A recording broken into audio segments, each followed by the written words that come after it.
JC142 once again with NASCAR Thunder 2004. And in this episode of our rookie season in career mode, we are going to be completing race 21 of 36, which is going to be at Indianapolis Motor Speedway for the Brickyard 400. In the last episode, we finished in 41st at Pocono. We are running on 28th on the last lap whenever the white flag came out. Then all of a sudden came along Jeremy Mayfield driving extremely slow. He brake checked me going into turn 2.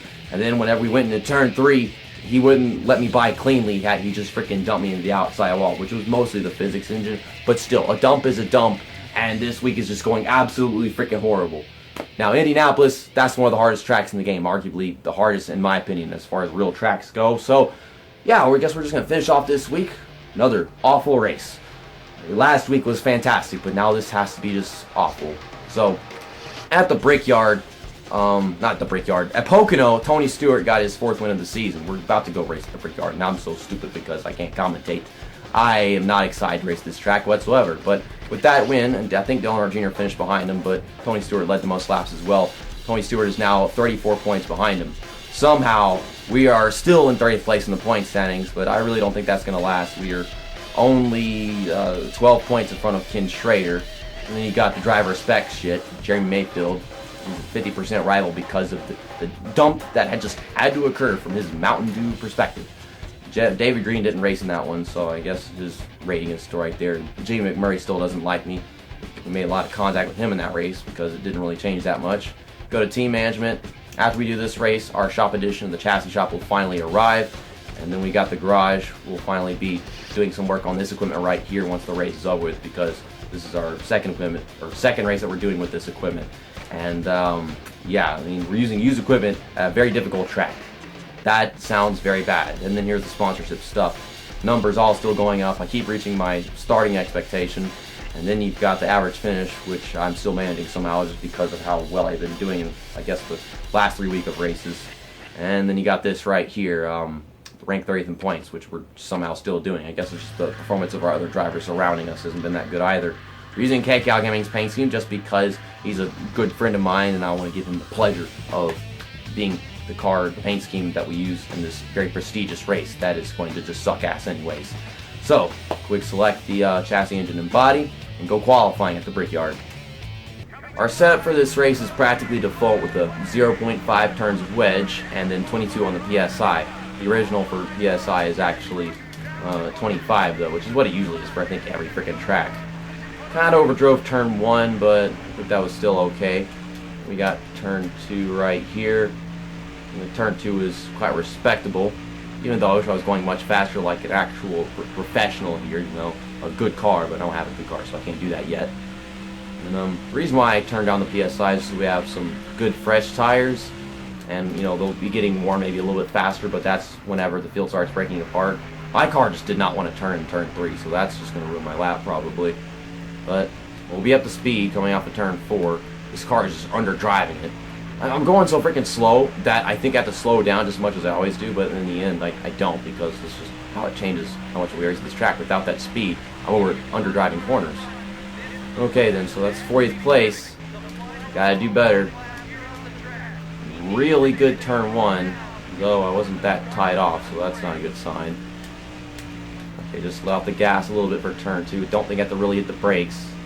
Yeah, that was a fantastic turn 2. That was great. You know, I'm thinking I had to hit the brakes and shit because that's what I have to do in the season mode cars and race now mode, but no.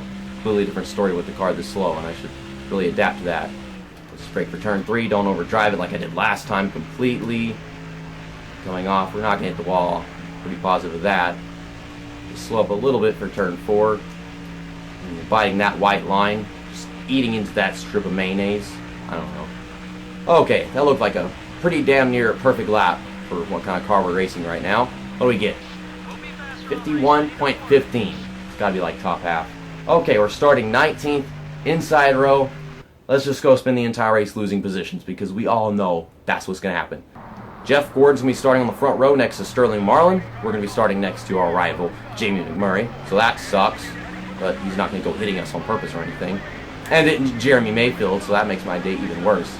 Golly, I just got no acceleration. I have no acceleration and no speed. What some upgrades will do for this car once we can actually get it going. We already lost 2 positions. Damn.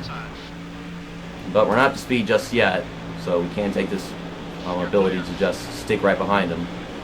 Take this ability, take this opportunity. I can't speak English, we all know that.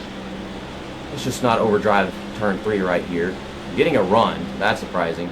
Be on the brakes a little early. Don't hit Jeremy Mayfield, JC. I thought he was leaving me a hole. I don't know why he would actually do that, but it looked like it. Trying not to overdrive turn 4. There goes Kurt Busch. Are you seriously going to try dumping me for like the 3rd time since I started playing NASCAR games on my channel? I feel like Kurt Busch has dumped me twice on this game at this track. And it almost happened again. So it wouldn't have been a surprise if it was him that dumped me going into turn 4. It happened in like my first Let's Play I did on this game with Tony Stewart. And then it happened with Jeff Gordon. I swear the Tony Stewart one was much worse because that was like a Veterans Day special thing back whenever I really liked the idea of doing stuff like that. But man, just talking about the fact that Kurt Busch likes dumping people off at turn 4 at Brickyard. Heck, it even happened to Cake Out Gaming, I think. Maybe multiple times for him as well. I am not focusing that much on entering turn 3 because I don't know how to drive. Nothing new there. Recently, someone tried like calling me out for sucking at driving in that NASCAR Thunder 2002 video. He was like, "Oh, you're cheating, you're corner cutting, and you should take like driving lessons from What If Racing and Into SE4R." And for the record, Into SE4R sucks at NASCAR Thunder 2002 as well. We all know that just as much as I ever will. And then What If Racing, I mean, he's a good friend of mine, and even he agrees that the freaking physics engine for that game is stupid. But yeah, Watkins Glen, you can't really control if you're gonna cut a corner or not, just because the damn car doesn't want to freaking turn. I'm just trying to take my mind off of racing so that I don't drive so freaking well that I get aggressive and pass people. So this is a good idea. Talk about the fact that NASCAR Thunder 2002 is not an easy game to actually be good at because of its physics engine, and then also how hard it is to not cut a corner. Sometimes the car will turn without you telling it to, and other times it doesn't want to turn at all. Now, got a big gap between the guys in front of me and behind me, so I can just relax in 23rd place somehow. Just take the time, smell the roses, and have a nice race. I'm actually catching back up to these guys in front of me. This is ridiculous. Why am I running low right now? This is the Brickyard. This is a hard track in NASCAR Thunder 2004, and I'm not having a bad time. Actually, let's just sit behind Jeremy Mayfield and make him not mad at me anymore. Also, the I think it's the washing machine. It's on, so it's shaking the whole house, and you can probably see the camera shaking. What? Jeremy Mayfield, how am I supposed to make you not hate me if you're just convinced that you have to hate me, where you just go get out of my way and I can't draft you at all? He doesn't even want me to draft me. That is a new low whenever it comes to the rivalry shit they have in this freaking game. I have never seen someone avoid the share draft. I don't know if he was trying to block me or predict my moves, like, cause oh, he's driving off the track, so I'm gonna try going down there before he does. I don't know what his motives were. We're probably going to be passing Robbie Gordon because he's pretty slow. He's actually letting us by. Robbie Gordon letting a driver by. What the fuck? What the fuck? What the... Robbie Gordon just let me by. That is so weird. I mean, what's going to happen next? In my 3rd season, we're going to be racing against Ryan Newman. He's like, oh, you can just pass me. Is that going to happen? That was weird right there. That was Twilight Zone for me. For the record, Robbie Gordon is Ryan Newman Jr., for those who didn't know. I think Robbie Gordon came along before Ryan Newman, so that's something else to mention. I mean, we're not really having that much racing. We're passing somebody every now and then, or getting passed by somebody. People are starting to take pit stops. I've been trying to share draft with Jeremy Mayfield, but he's always been quite a distance away. We're in 15th place. Those guys are pitting really early. Well, that's a good idea. They're going to have some really worn tires coming off pit road, so we're probably all going to just pass them every single one of those on speed, but some people might pit late, so I'm going to try pitting on like lap 9 or 10. Share and draft Jamie McMurray. Trying to let some of that rivalry go. My car shifts to the left, and I'm getting a huge run with the draft down the straightaway. My body sucks, and yet somehow I'm getting this huge draft. I don't want to pass anybody. Why is this car being good? Stop being good. You're getting me side by side going 3 wide into turn 2 car. Please, no. I'm not comfortable with it. I know if I pass them, they're just going to fly back past me because of them having the draft. No, don't hit Jeremy Mayfield. You stupid car. Stop being good. Stop being good. Just calm down, car. Let's make it to pit stops. After all the shit that I've been through this week in terms of performance, I don't want it to even be the slightest bit possible that we have an awful race. This is good. Let's not ruin it. Okay, down to 70. Really good pit road entry. We'll get 4 tires. Not repairing damage. I don't have any damage. I've kept this car clean. I'm just running a safe race, trying not to ruin my chances. We're this freaking high up, and I know a lot of those people pitted early, so we'll take this opportunity with them fresh tires that we're going to have whenever we get back onto the track. And I don't know how fast those guys that pitted early were out there and how much time they gained on us by us taking so long to pit. We were just with those guys that were right in front of us, so we can't be that far behind. We should still be in the top 30 whenever we come off pit road. I think that's where we should be. If we're not, then whatever, game. My freaking anxiety is at an all-time high playing this damn game after how bad those 2 races that we did earlier this week were. And so I'm just trying to run a good race. 30th place. I'm still losing positions, obviously, because these guys are passing us and going into turn 1. 34th. Let's get on the track, mowing the lawn a little bit. I work for John Deere, by the way. Because of people that decided to wait until like freaking lap 11 or whatever to take their pit stop, we got past drivers like Jeff Burton and whatever just a while ago, and we're now in 30th place. We're in reach of Chase Montgomery. You can pass him in a bit. I know I was talking about running a safe race earlier, but now's not the time to. Chase Montgomery is just being stupid and not letting me by. He wants to hold me up and shit.